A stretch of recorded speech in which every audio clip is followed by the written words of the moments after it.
I'm very, very honored to introduce to you today somebody that I call one of the most creative people on the planet. And it's not just me saying that, but it's the credentials that back it up.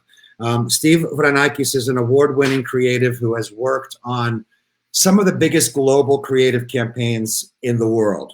He worked on the launch of the iPhone and Amazon in the UK. He's worked with people like NASA. For more than 20 years, he worked for a little company called Google as the executive director of Google's Creative Lab. He lived in the United Kingdom at that time, developed a whole new set of skills and experiences. He's got a beautiful family that he had with him in the United Kingdom. And then he got a knock on the door, and that knock was from the mother country, from Mother Greece. And he did something extraordinary, and he returned to the birthplace of his parents and went back to Greece. He'll give us the specifics to take over a new position that was created by the Prime Minister of Greece, Kyriakos Mitsotakis, called Chief Creative Officer of Greece. A bold step for the government to create such a position, but also a bold step for one of the awarded and successful creatives on the planet to leave a comfortable job with a giant company where he probably had the creative freedom to do and hire on anybody he wanted to or work on projects that he created himself.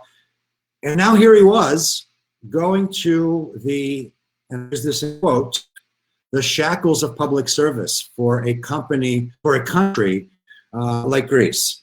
I called Steve one of the most creative people on the planet, and the credentials speak for themselves. You know, in the design industry, they have something called the DNAD Awards. People rarely get nominated, let alone win one. Steve has won 33 of these awards. He's also won 13 awards at the Cannes Festival for Creativity. You know, these awards, for those of us who aren't in the industry, are like the Oscars and the Grammys. I mean, these are the top creative awards on the planet. So I'm honored, and even though I've known Steve for many, many years, I'm a little bit nervous having this conversation. I'm honored to have him on. I know you didn't log in just to hear me talk, so I will now introduce Steve, all the way from Athens, Greece. Let me click this button and we should see Steve in 2 seconds. Steve, are you there? Steve, let me just double check here that we all can hear you. Hello. Okay. 1, 2, 3. How can everybody hear Steve? Everybody okay with our sound? And thank you for your incredibly kind words, Greg. It's a real honor to be here, so thank you so much for having me. Especially coming from you, I want to say a few things and everything that you do and continue to strive to do for our country.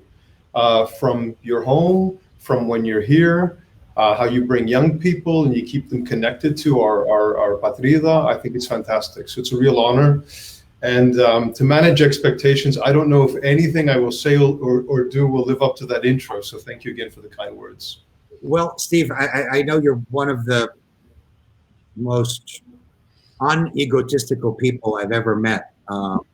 But it's not me saying these things. It's the awards that speak for themselves and the work that speaks for itself. So congratulations for all of that. It's an honor to hear what you said. Can I just say something on that, Greg? I just want to say individuals don't, you know, I was there and I was leading the team, but as an individual, I would never have been able to do that. I was, my true gift was to bring the right people together and to create these environments and these conditions for people to succeed and do the best work of their careers. So I think, and it's a good segue to what I think is happening right now under the leadership of our Prime Minister.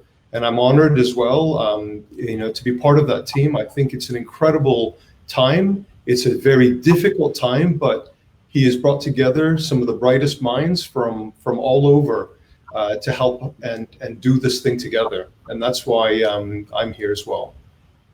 Steve, I want to talk about something you said just before.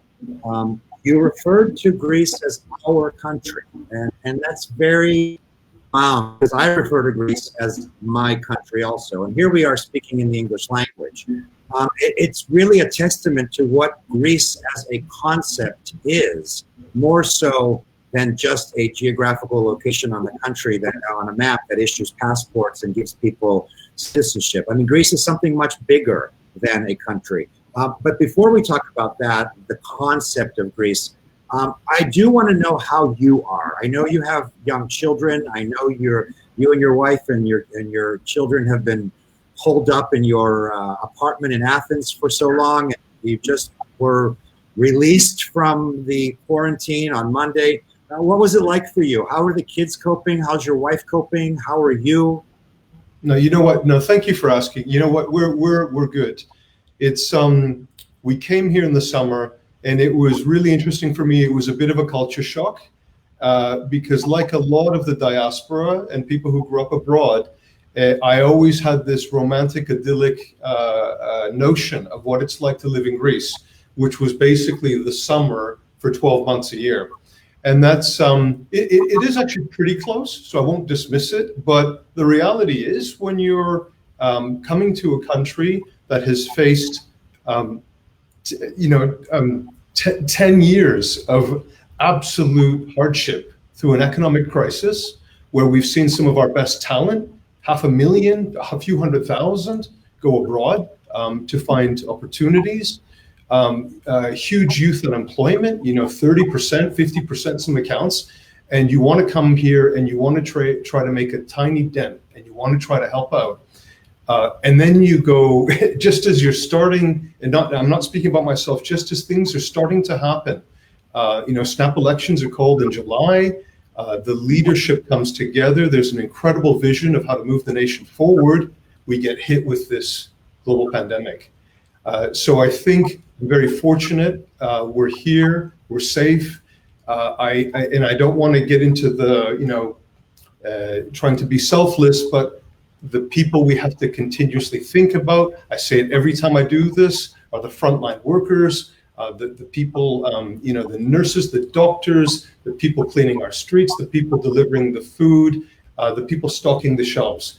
And that's what weighs heavy on my mind.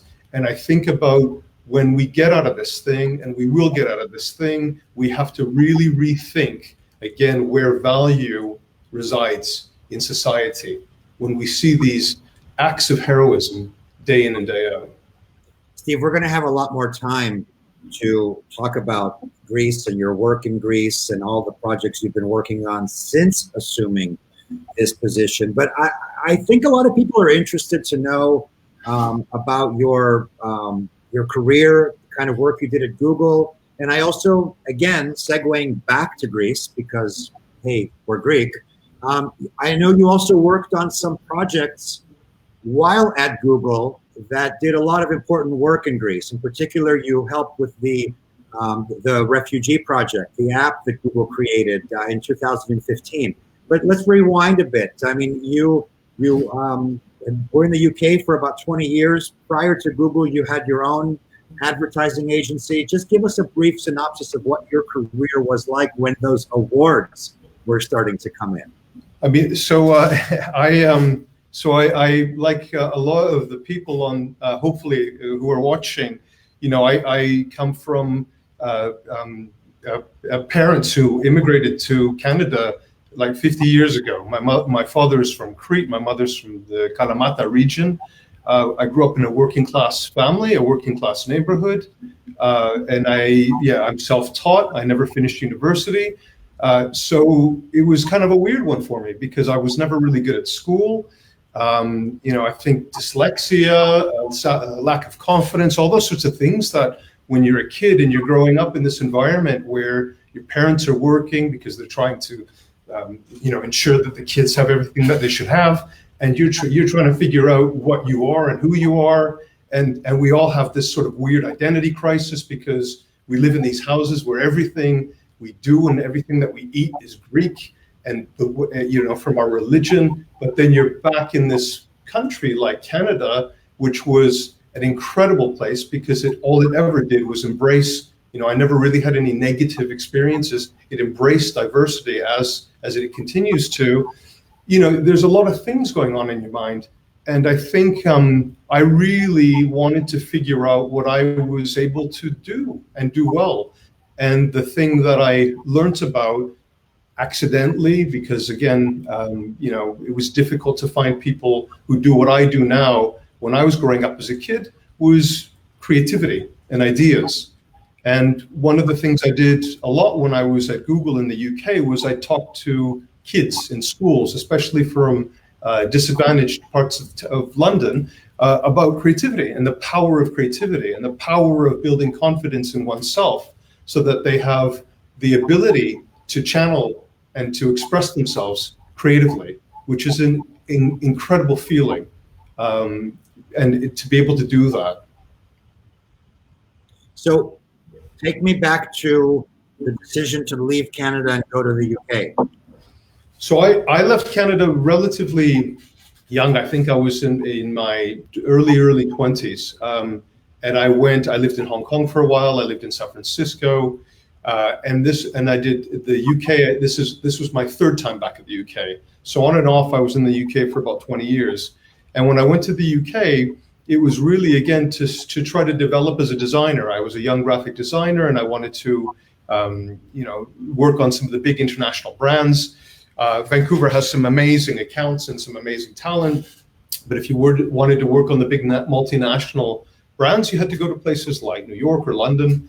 So I went to the UK, and I went to the UK at a really critical moment, which was when digital and the internet was really starting to take off in the UK. I had gotten online and I'd learned about the web in about 1993. And when I went to the UK the second time in 1998, they were sort of playing catch up. And I had some skills that were really in demand at the time. And I was able to really build a career in design, but specifically around in interaction and digital media. And that's sort of how I got here. And all of this self-taught. Yeah. It's amazing, Steve. It really is a testament to your resilience and also the seed that your parents... I keep threatening my wife and saying that when I turn 50, I'm going to go back to school and I'm going to go and get a degree because I really want to. And I was never able, and it's not a sob story, but I didn't want to get thousands of pounds or dollars of debt to go to the art schools that I wanted to go to, which were all in the US, and they were crazy. I mean, I probably could have got student loans to do it, but I'd be paying them off till, right now. So I'd love to go back, and I want my kids to get, an education and something that is fulfilling and challenging, that will allow them to make an impact and feel that they are contributing to society. Steve, I watched one of your TED Talks, one of the many, many talks you've given at numerous conferences, creative conferences around the world, and you told the story about how you got the job with Google and how you went through something insane, like 20 interviews to get your position. I wouldn't make it past the first interview. I'd leave sweating bullets and ready to jump out of a window. Is that true? It took you 20 interviews? Yeah, I hope I'm not giving away any secrets. I had 22 interviews over 9 months. I had a Palm Pilot back then. Everyone remembers what a Palm Pilot was, and they're all in my Palm Pilot. I don't use it anymore. But yeah, I had to. This opportunity came up, and it was an incredibly sought after position to be heading up the creative lab for all of Europe, Middle East, and Africa out of London. So there were a lot of very talented people who were going after it.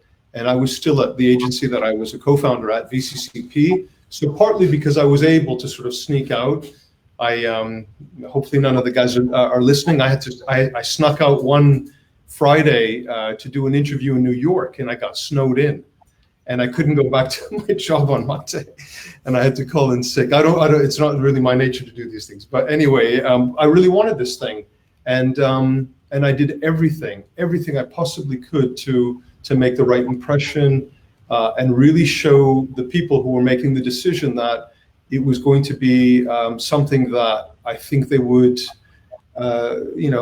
see that I would be able to make some sort of an impact with. And they rate you after each interview, and you have to maintain a certain average. And I managed to blag my way through 22 interviews, so I must be good at something.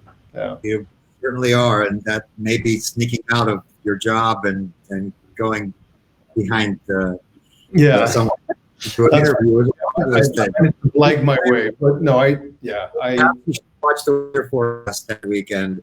Steve, while you were at Google, some of the projects you worked on are really, really interesting. You did a lot of VR work. You created a project called Blocks that teaches kids to code.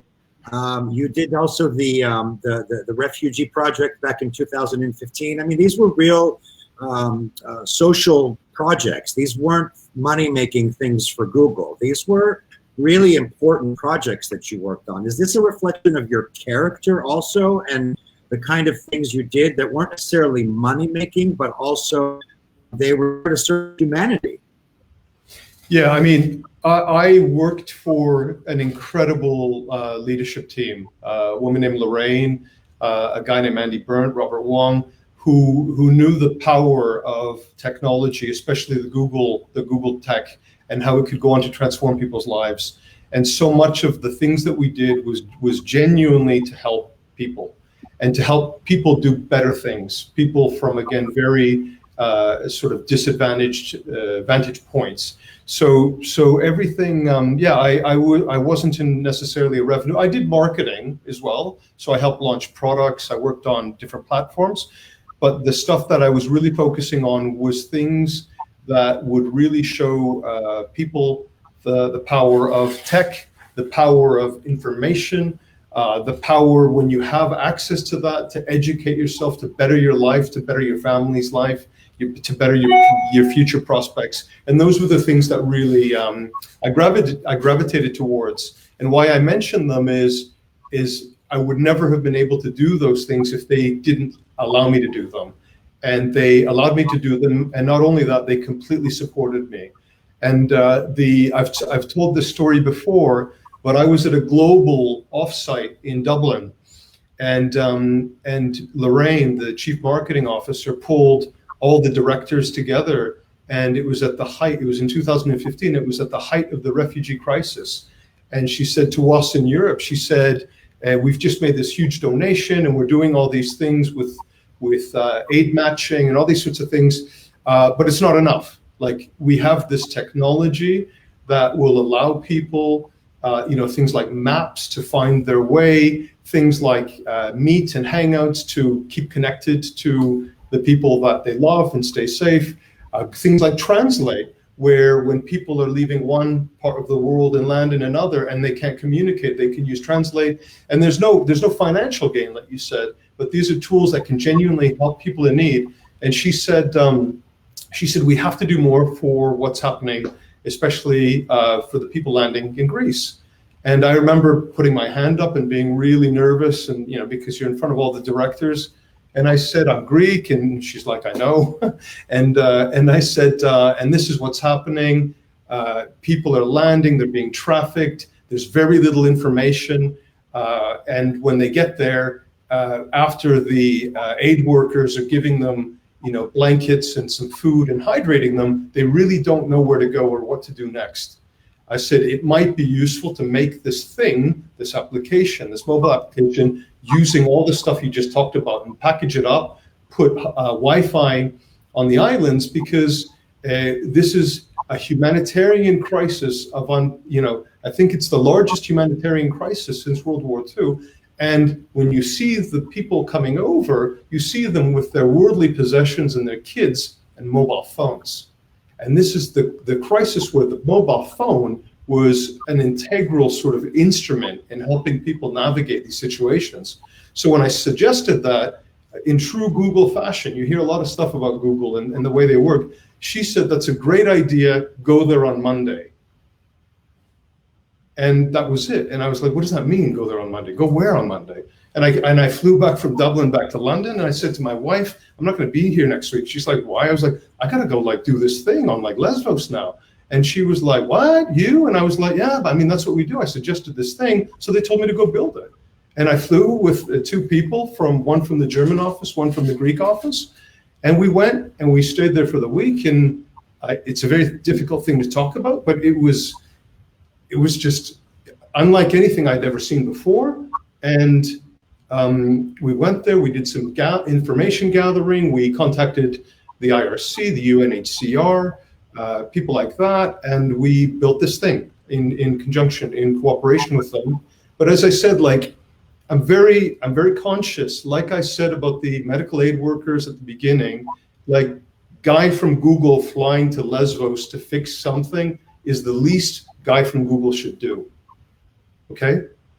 Like people, and I get emotional talking about this because when you mention it, it's hard. I mean, you know, people being carpet bombed with their kids in their arms, getting on boats, risking life and limb, landing on islands, is heroism, not building stupid apps. Apps help. It's the least people like us should do in our positions. And that's what we're seeing right now. Sorry, I had a tissue ready just in case. I get emotional though, because I think about it and it's not over, right? That our government did an incredible thing. They rehoused, they helped rehouse a lot of unaccompanied minors. They're doing incredible things, but it's still a big thing, and it's too big to even start talking about. But irrespective of who an individual is and where they're coming from, like what we're talking about right now around Greek diaspora and locals and all that sort of stuff, you know, we're all members of the human race. And that's the only thing that really matters. We're human beings. Sorry, I get emotional about this. Thank you, Steve. You made me emotional too, and we're getting a lot of positive comments. Many of your fellow countrymen are waving the Canadian flag proudly in the comments. Shout out to all the Canadians. I have to do a shout out. I have to do a shout out to the diaspora. Then I have to like sort of narrow it to the Canadians, and then of course I have to do it to the Vancouverites. You have a lot of Vancouverites on here. Trust me, I can see and them. It's pretty early over there as well. So, Steve, we're shifting now from your career at Google and all the wonderful work you did there. You were constantly connected to Greece, personally, your vacation. You worked on this project. Then the country came knocking. I mean, did Kyriakos Mitsotakis call you one day and say, "Hey, do you want a job?" I can't go. I can't go into too much detail about that, but I decided to leave. Well, the family decided to leave the UK after, for me, after 20 years, and for my wife and kids, just over 10 years. And we wanted to go back to Canada. I wanted to go back home. I'd been gone for so long, and things were changing. What's that? Is this because of Brexit? Yeah, I mean, without getting political, and it's funny because when we left, they granted us British citizenship. So I'm also a British citizen now. But I was very saddened with those decisions. Yeah, I mean, it is what it is now. But we wanted to go back to Vancouver. And so I said to Google, I want to go back to Vancouver. And again, they were amazing. And they asked me, they offered me to be able to continue what I was doing in Vancouver. And I came to see, and so we packed up the house, we sold the house, we packed up the furniture, and then we sent it in a container to Vancouver. And then I came to see my wife and kids who were vacationing in Greece, and they held snap elections. I mean, you can't write this stuff. They held snap elections in July, and while I was over here during the snap elections, I went to go see the Prime Minister, I think a week after the elections, and we had a really open conversation. And it was one of those things where I knew I was on, like there was a boat with my stuff going to Canada, and I had looked at office space and co-working space. So it was happening, it was happening. And this is why it's all weird, because if my ex-colleagues from Google are watching, it was all, it was all happening. And then we had this conversation, and it was incredible because I was talking a lot about what I was, a lot of the later work I was doing at Google, which was very much focused on sustainability and environment. Applications where they would help you navigate in a more sustainable way. I had done some work for a former royal who was launching a big sustainable travel offering called Travelist. I was doing a ton of work in that space, and when we were having this conversation at Maximu, I was talking about creativity, the power of creativity, like I did earlier, the galvanizing Greeks worldwide, the talent, re-engaging in keeping diaspora connected, providing prospects for our youth, a lot of it rooted in, again, technology and innovation, and aligning the recovery of our nation alongside the Sustainable Development Goals, as defined by the United Nations. And so I was saying all this stuff, partly because I said, I thought, this is what I believe in, and I'll say it. And the Prime Minister was completely there. He was even going beyond many of the things that I was saying, and we were completely aligned. And we had this conversation, and I left, and I'm not going to say who said and who did what, and then I went back to Google and I said, there's this opportunity, and Google, being Google again, said, you know what, you have an opportunity to go back to your country and to do what you can at a real time of need. You should do it. And you know what, see what happens, blah, blah, blah. But it's just, you're saying that it's a time unlike any in my lifetime where, and again, I'm not political. I'm not, who did what, but in my lifetime where the right people have come together, we're coming out of the recession, the economic recession, the crisis. Who was it? The IMF is closing their offices in London. The stock market starts to rally. Confidence is starting to bubble. People are starting to feel proud again. People are investing. You're seeing some of the brain gain happening. So all the conditions again were happening, and that's what I felt. Why I felt it was such a good opportunity. And I also fundamentally was taught to believe in people and to buy into people. And when I met the Prime Minister and I met his close circle of advisors and some of the key ministers, I absolutely bought into it, and I continue to. And I think if you look at the international praise that we're getting for the way we've navigated the pandemic, and the leadership, the thought leadership being shown across the entire globe, I know I made the right decision, because it's there, and they're doing an incredible job at a very, very difficult time.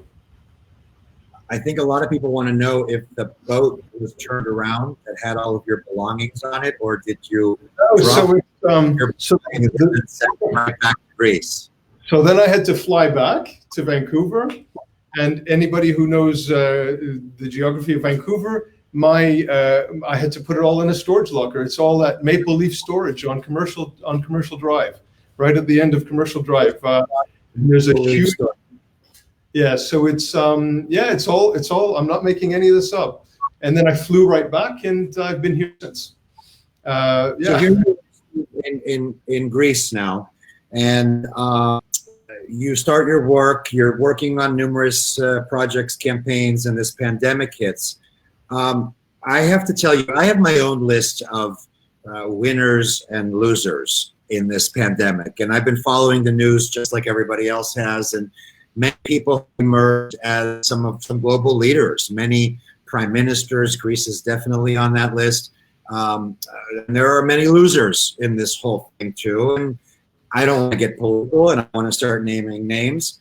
But one of the entities that I have clearly in my top 5 of winners in this whole pandemic situation is this wonderful campaign that you put together called Greece from Home. It really shocked me and came to me at a really dark time. when, especially here in New York City, there was death everywhere. I had just flown back from Greece abruptly. I was in Athens. I got a call at 3:30 in the morning from United Airlines telling me that the president is closing our borders and they'd like to put me on a plane and fly back. So here I am. It was early mid-March. People were starting to die. We don't know what's happening in the world. We don't know. There was chaos everywhere, mixed messages coming, seeing daily death. And all of a sudden, I get this beautiful email and this beautiful campaign called Greece from Home that came from the Ministry of Tourism. And I have to tell you, it put a smile on my face, and it has given me hours and hours and hours of viewing pleasure, and it's taken me back to Greece virtually when I can't go there physically. How did Greece from Home come about? And explain to us a little bit of the whole thought process. I mean, clearly, this was a knee-jerk reaction to the pandemic. It's not something that you were thinking about 6 months ago. Yeah, so thank you. I'm really pleased that you liked it. But if you think about, I'm also working with a team to develop the new country narrative, what we're calling the repositioning and the rebranding, which I don't like calling it that. But one of the core values that we identified was this notion of generosity. And when you think about Greeks, generosity and that spirit of giving is core to who we are. And if you think about things like democracy, as Greek as it gets, right? Democracy wasn't a thing that we invented and then we patented and then we charged royalties. We came up with this idea, and it was only as good and as useful as it is today when we spread it, and it went everywhere, and it helped people around the world be people, be who they want to be, and create a fairer and equal society. So I was asked, I mean, I won't go into too much of the technical, but as I said, I work across a lot of different ministries, and the Prime Minister had asked if I could work with the tourism team as well. And I met Minister Theocharis, who's fantastic, and there are his team, there's the Marketing Greece, Discover Greece team, who's fantastic, and the EOS team, who are fantastic. And these three groups effectively do, I think, as much as I know, I'm not an expert in this area, all the activity around our tourism industry, which I believe represents 20 billion in GDP, a fifth of our GDP. And then you think about the associated industries and businesses on the back of that. So it's huge, okay? So when the industry that relies on you coming here in order for us to exist and to continue to operate is in a situation where you cannot physically come here because of this pandemic, what do, right? And there were people out there who did some really clever things from a country level, and there were people who were saying whatever they were saying, we'll be there in the future, whatever. And I think our whole stance was back to that spirit of generosity. Was don't even go into the come next year, come in a few months, or wait it out or whatever. It was the single most important thing you need to be and do is be safe and at home. And whatever we can do to keep you home and engaged, and whatever we can do to keep you connected, and whatever we can do to keep you inspired and allow you to better yourself. And that was the basic premise of Watch, Visit, Learn. And we broke it down into these three sections, and we did it very quickly because there was no time to do it. But Watch, again, if you look at that content, the bulk of it, we did daily premieres and live streams, but the bulk of that content we aggregated. I think you even contributed some of it. And we pulled together a bunch of content that was around culture and music and history and mythology to keep people in their homes, both in Greece and around the world, because we know that the social distancing is working. And then secondly, the visit section, in partnership with Discover Greece and the Marketing Greece team, they had some incredible films and images and channels and all these sorts of things that allowed for people to still feel like as much as you could from not being here, what it was like to be connected to Greece.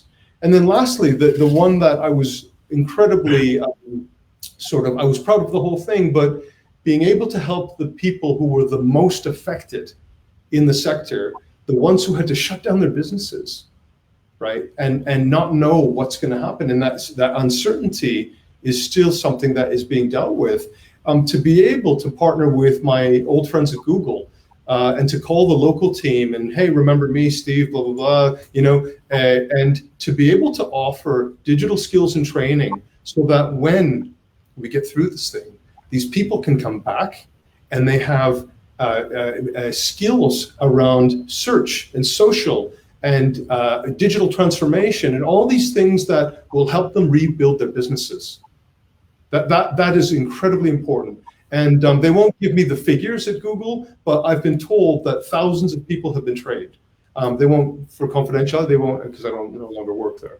And that was really fulfilling for me and the team. Well, I think, Steve, what was so successful with this campaign, and I think it's important also to let everybody know the mechanics of what this is. I mean, this isn't some website that you build perched up on a Greek rock somewhere and only Greeks go and see it. I mean, this is living on YouTube. It's being shared. It's being searched by billions of people around the world. I mean, I know American people from the city that said, oh, I saw the Greece from Home thing. I learned a baklava from one of the, these are American people that somewhere were searching something on YouTube, and there came the Greece from Home thing.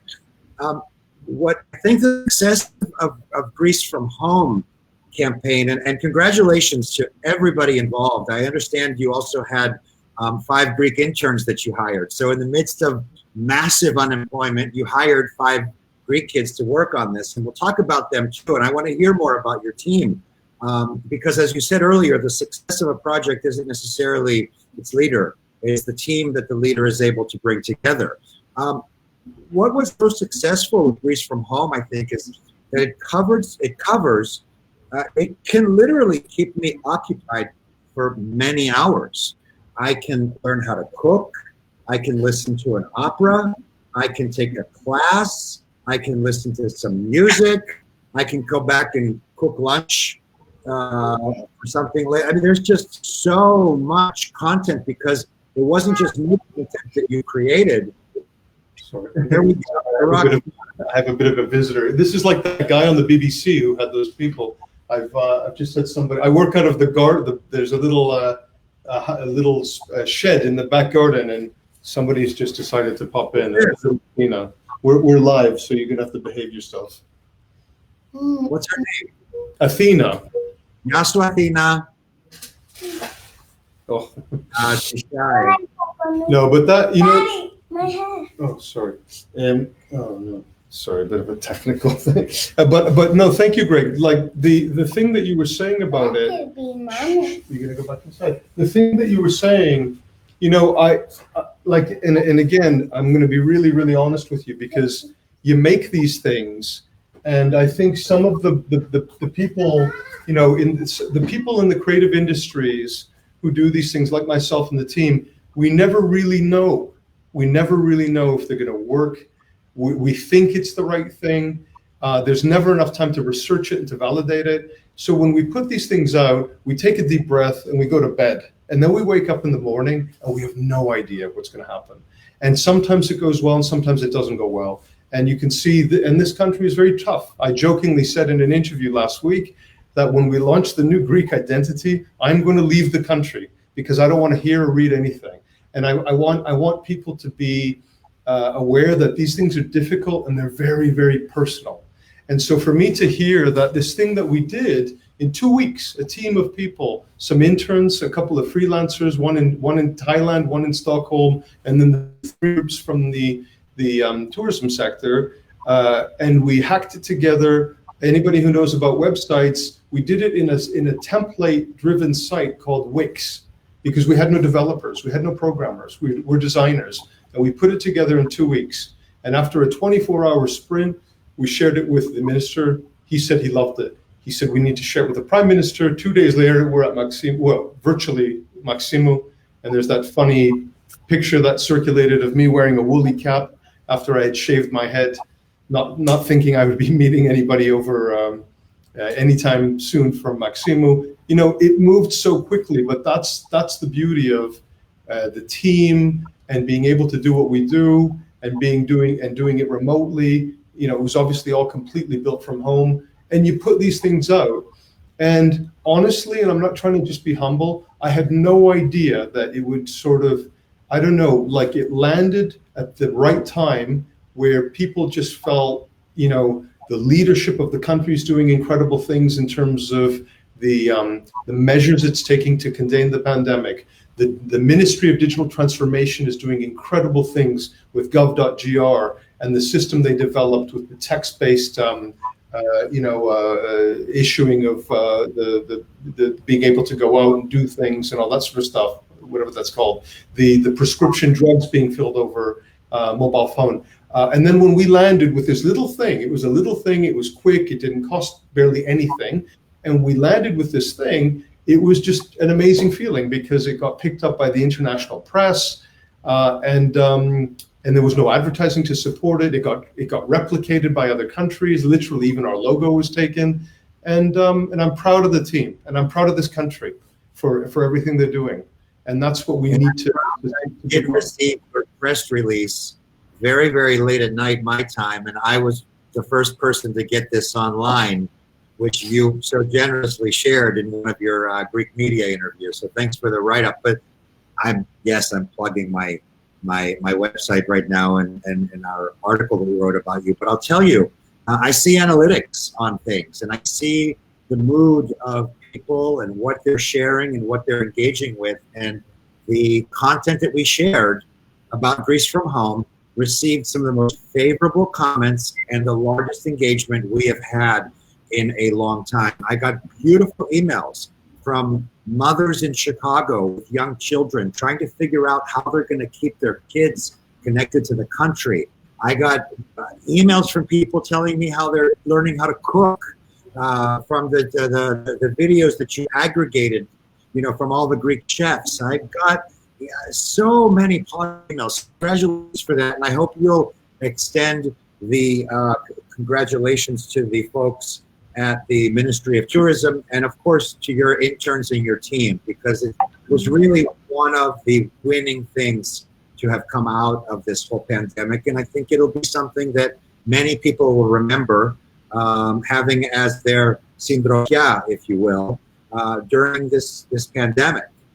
Steve, I want to talk about, I know you're not a mind reader, I know you're not a political animal, but I want to talk about Greece, July 1.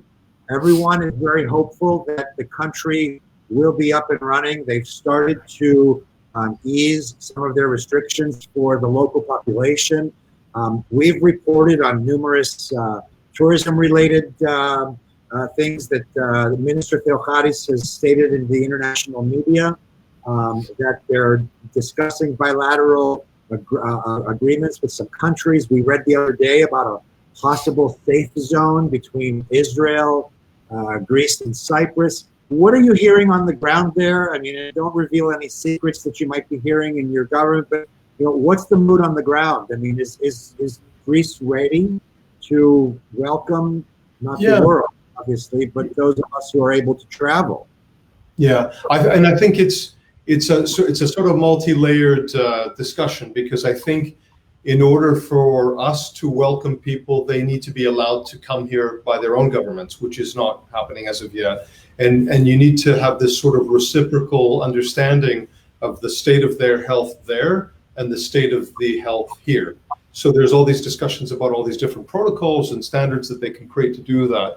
But I think, again, I look at, you know, I think it was Victoria Hislop or somebody who said, as soon as I can get on a plane, the place I'm going to go to is Greece. And I think it's, you know, I'm very careful because, you know, the UK has a huge death rate, an infection rate, and I have a huge affinity to the UK. I spent half my life there. So this isn't a competition. Like, we have to join forces. We have to be better globally, because it is one of the first opportunities to test this this notion of solidarity on a global level. And so far, if you look at Harari and what he's saying, the globe isn't doing very well, right? So I look at Greece. Greece is doing fantastic, and I think we've started to ease the lockdown. There are more people out. It looks like people are still following the social distancing. There's some, even though I can go back to work, we're still not going back to work. And I think we need to take it step by step. There's a reality of the businesses and what they need to do in order to keep people safe, but also be able to operate. So there's a lot of discussions on how that'll happen. But the confidence that has been reinstilled in our nation is the thing that gives me the most hope. As I said, there's a lot of technical and medical things that need to happen, which are happening. There are teams that are dedicated to doing these across all the ministries, and these discussions that are happening on an EU level. But when I see people talking about this place and the way they've handled things and the way they continue to do things, and that community that has been recreated, and the people of the country, remember that the leadership came up with the approach that we should take. But if 11 million people didn't get behind it, it doesn't work. So the fact that the leadership were able to give the right measures, and then the country believed in it and came behind it, that is fundamentally why Greece is a very different place right now. Steve, early on in our chat, about 45 or so minutes ago, you referred to our country. And it's a unique phenomenon to have people with American passports and Canadian passports, people that don't speak Greek, people having born thousands of miles away that have never visited the country, to wave a Greek flag at a school presentation, to march in a Greek parade on a cold, snowy street in downtown Chicago. I'd like to hear a little bit about some of the things you can say about these people. It's not easy for everybody to get up and leave their comfortable jobs in London, New York, Chicago, and move to Greece and be a part of this recovery, if you will, this post-coronavirus Greece. Let's talk about the diaspora for a few minutes, and what are some of the ideas? I think you've spoken at length about technology and how technology can actually be a benefit in this kind of a situation to make people be a part of the new Greece. Yeah, I think Greece is bigger than the geographic demarcation that says this is Greece. And I think we talked about this earlier. I think Greece is a collection of people who share values, who share culture, tradition, religion. And I think when you think about the Greeks, the diaspora who are abroad, and the Greeks who are within Greece, we are separated physically, but we are effectively one. And I never saw, and I would argue, and this is going to get me in a lot of trouble saying this in Greece, but I would argue that the Greeks that left Greece when our parents left, and the Greekness that they took with them, you go to some of these cities around the world, and you will not see that level, I'm making these words up now, that level of Greekness, even within Greece, and that pride, and the way we would celebrate, all these sorts of things. You see it here, but what we did in that scrappy way, roasted in the parking lots of our community centers, and do you know what I mean? Like everything, because I believe, we took Greece with us because Greece is in us, right? We never really left. We may have left to look for new opportunity. We may have left to give our kids a better future prospect, especially during those difficult times when that wave left. But I think we never really left within our minds. And I think that's the big thing for me, is I don't see a separation. And I think that the Greek diaspora have as much of a role to play in the future of this country as the people who are physically living here. There is so much they can do, and I'm not talking just about investment and all that. There is so much they can do in terms of guiding this country, really providing a lot of the knowledge and the expertise and the talent, and scaling their businesses and doing all these things where, alongside the people within this country, could have a huge effect. And that's what I think is going to be one of the main things that really helps determine where we end up and how we get there after we get out of this very difficult period we're in right now. Steve, is the government serious? I know many previous governments in the past have paid a lot of lip service to the diaspora. They've come and they've attended our parades, and they've, are you getting the respect as a Greek Canadian, as a diaspora Greek? Yeah, I am. I mean, when we should have probably tried to conduct this in Greek. I've done these in Greek as well. I am. I think the fact that I'm even here right now in the position that I'm in, working directly into the Prime Minister, says something, doesn't it? I mean, that is, hired somebody who is born in Canada, but has so much love for this country and feels so connected and so passionate about its future prospects that I'm here. And I think I don't know about previous governments, because as I said, I'm not very political. I don't really follow all that. But I think the way that this leadership team in this country and the Prime Minister are engaging the diaspora, and already some of the things that are happening on the back of that, I think they are 100% genuine in terms of their intentions, from what I can see. That's great to hear. Steve, I do want to spend the last few minutes talking to our guests. I mean, we've had thousands of people watch this interview at any given time, and I've gotten a couple of comments here. I've got somebody on here called The Port, and is asking you, what questions do you ask? What marketing principles do you follow when considering which creative endeavors to pursue? That's a good question, and I know who The Porter. Thank you. I think we're supposed to meet up sometime soon when all this is sort of contained. So I think we're in a really interesting period in the world's sort of history right now, and I think that the role of brands, the role of governments, the role of citizens has fundamentally changed. And we're seeing a lot of shifting of responsibilities and power and everything, to be honest. So when I look at the types of things that I'm personally working on, I fundamentally have to deliver the new country narrative, which is changing in real time. And, I was saying to somebody the other day, the actions that this government is taking to make sure that we navigate this pandemic safely is our reputation and our brand playing out in real time, right? So it's all happening right now. Every single thing we do and we say is going to determine where I end up with this thing in my team. And I think, from my perspective, I'm focusing on that. But as I said at the beginning of this conversation, you need to underpin that big promise of what Greece is going to be, right? And you have to underpin that with a series of what we call proof points. And the things that I believe is some of these incredible successes, the multitude of successes in the innovation and the tech sector that we have, we need to continue to fuel.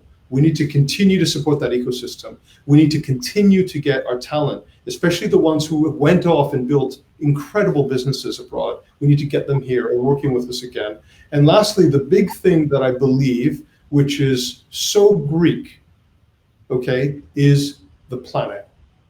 If you look at Hippocrates and food be thy medicine, and the relationship that Greeks have always had with the environment, I believe, okay, it's not just what I believe. You'll hear the Prime Minister talk at great lengths about the Sustainable Development Goals as well. But from an environment perspective, and people may find what I'm about to say really funny, but what is happening right now is the planet rejecting us and the way we behave, and it's causing this thing to happen, which is effectively, this thing has like jumped from species for however people think these things have happened, and it has found a host within a human. Okay, this to me is unnatural in terms of what is happening because of the way we are treating the planet and what we are doing and the damaging practices that we have. And I believe that Greece should come out swinging,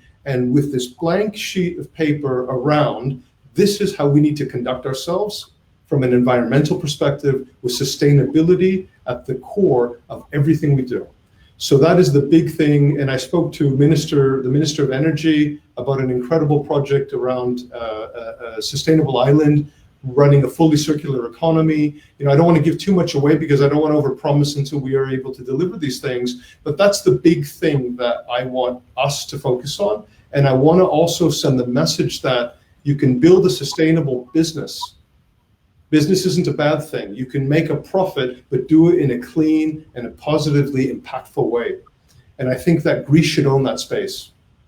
Steve, I think a lot of people are interested in following you. I know you're on Twitter. I know LinkedIn.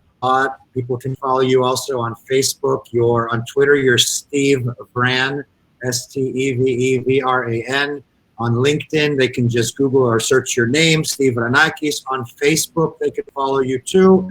I do have one more question, and if I don't answer Christos Voutsakis' question from Philadelphia, he will sack me next time he sees me. He's saying here, Steve, it seems as though Greece is in the midst of a significant technological and digital revolution. Could you speak about where the country's greatest opportunities are in digital? How can Greeks in tech who are abroad help with this transformation? So a little bit more of a surgical question here, more surgical answer specifically. Yeah, I mean, I think again, so I can't imagine he's on here. Nico Bonatzos, who's like the Uber sort of VC and visionary in terms of tech, and my friend Panos Madamopoulos, who may be on here. There are so many people in terms of in incredibly influential positions at Stanford and venture capitalists and startups globally that are keen to get involved. And I'm trying to actually pull a lot of people together. I was talking to the Greek tech people in New York, to Mario and the team, and we're going to try to hold up an event, and the Greeks in tech did something a couple of Sundays ago. So there is so much momentum around this. In terms of specific opportunities, I know I'm going to sound like a broken record. I personally, like, we could do whatever we want, I think, okay? But I think, you know, are we going to do cloud? Are we going to do IoT? Are we going to do whatever? Like, I personally think clean tech. I think, you know, there will be all these opportunities on the back of the pandemic around the future of work and the future of learning and ed tech. I would love us to own clean tech, sustainable startups. And we host and we take in the brightest minds who will develop sustainable models, because we are going through an existential crisis right now. And that's what people need to realize. And if you look at statistics and these models, these data models coming out of places like Singularity University, Greece can have solar supremacy. They can export more energy than they currently import purely from solar. These are models done by Singularity, not just by the Greeks. And that's why I think there's a huge opportunity to show that we can make an economic recovery whilst helping the planet. And that's what I would love from a tech perspective. I'm not sure we need another electric scooter app. I think we have 5 electric scooter companies in Athens right now. And like every other major city, they're everywhere. I think one just went bankrupt, so now maybe we have 4. Like, these, to me, they're useful and they're last mile. But I think, again, those are solving first world problems to me. And we have huge environmental issues we need to get on top of. And I think we can be a leader in that space. I would love for our country to be a leader in that space. Especially a scooter company in the streets of Athens, Greece, where you can barely walk. Yeah. Shoes, let alone ride a scooter. Anyway, Steve, I want to thank you for this. I mean, the comments are live. People can go back and read them. You can go back and read them. A lot of love coming to you from all over the world for what you have shared with us today, for your vision for Greece.